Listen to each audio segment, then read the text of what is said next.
Lalaki sa Japan tinaguri ang Uncle Praise kumikita ng pera sa pagpuri sa mga tao.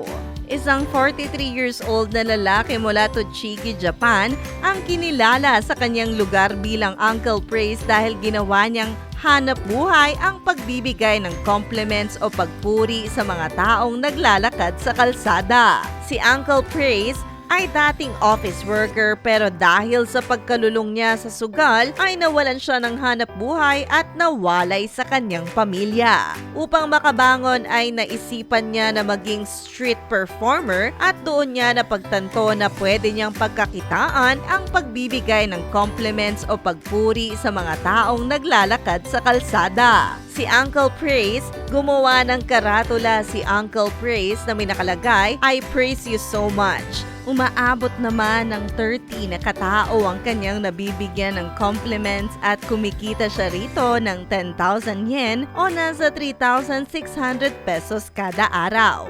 Ang kakaibang hanap buhay na pagbibigay ng compliments o pagpuri ni Uncle Praise ay nag-trend sa social media dahilan para makarating siya sa 31 prefectures ng Japan.